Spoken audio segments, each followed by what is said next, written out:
Hello, friends. Welcome to the Cool Vedas. That's Vedas Cool. Today's story is from Sambhava Parva in Adi Parva. In the last video, we saw how Yayati transferred his old age to his youngest son, Puru, in return for Puru's youth. Now, Yayati was all set to enjoy the pleasures of life. Let's see how he gets on.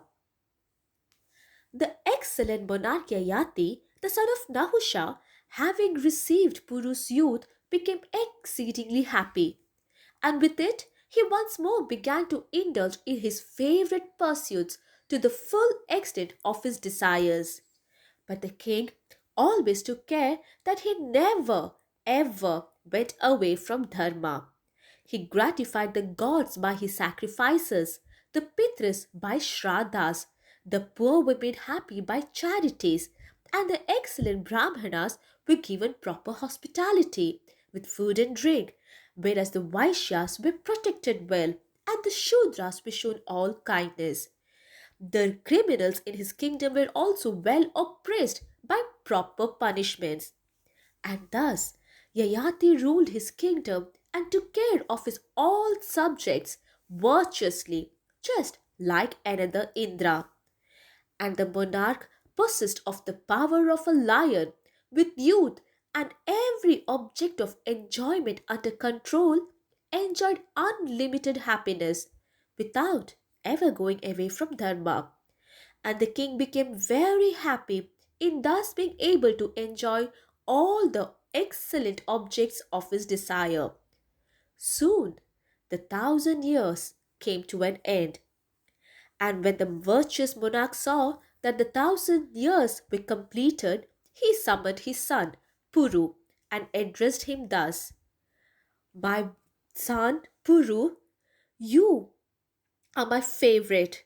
I have enjoyed the pleasures of life, each according to its seasons, to the full extent of my desire. But I have found out this, my son. Our desires, however, are never gratified by indulging in it.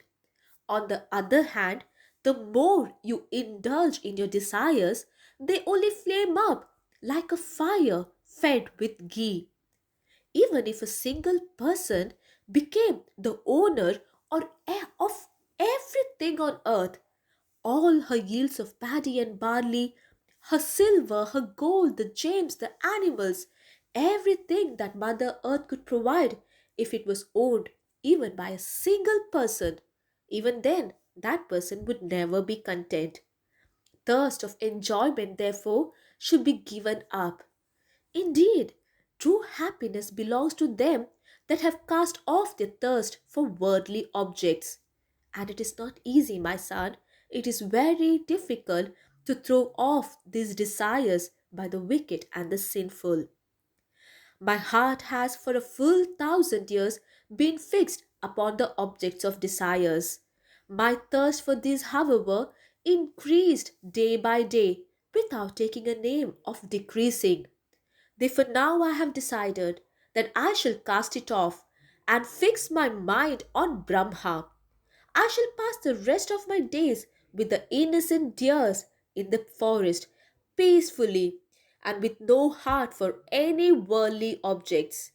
And O Puru, my son, I am extremely happy with you. Let prosperity be yours. Receive back your youth.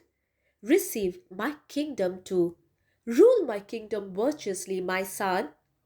Saying this, Yayati thought of Shukracharya in his mind, and like that he gave away his old age, he gave away his youth to Puru and took Puru's old age back. Now the king wanted to install Puru as the future heir to his kingdom. When the subjects of his kingdom heard of this, they were not happy. They wondered, and they surely asked the king too. They asked the king, O king, how can you do this? How can you install Puru, the youngest of your sons, as the future ruler? You have four more sons who are elder to him. There is Yadu, the eldest of Devayani, who is also the grandson of Shukra. After Yadu, there is Turvasu, then there is Sharmishta's son, Druhu, Anu, and only then does Puru come. How can you transgress all these elder sons and give the kingdom to Puru? Have you even forgotten about Dharma? To this, patiently Yayati answered, my well wishing subjects, listen to me about why I want to give my kingdom to the youngest son.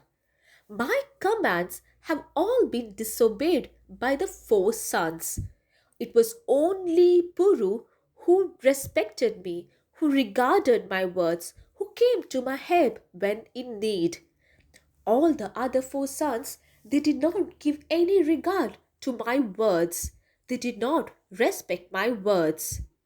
It was only Puru who did what was agreeable to me. For that matter, even Shukracharya has said that that son who takes away the old age from me and gives his youth to me will be the future king, and that he will rule the whole earth under his sway. So I know that I'm not doing anything wrong. It is Puru who should be installed on the throne. Hearing this, then the subjects told, true it is, O king. The son who is accomplished and who seeks the good of his parents deserves the parents' prosperity and all the wealth of the parents. Even if he is the youngest, he is the one who deserves everything. And if Shukracharya himself has commanded it, then there is nothing more for us to say. Thus, Yayati, having got the consent from his subjects, installed Puru on the throne. And later the king made all the ceremonies required for retiring into the woods. And soon he left his capital, followed by Brahmanas and ascetics, to lead a life of Vanaprastha. Now, does the exciting story of Yayati end here? Of course, it does not. There is more to Yayati's story. Let's find out that. Please like, share and subscribe our channel for more notifications. Thank you. Namaste.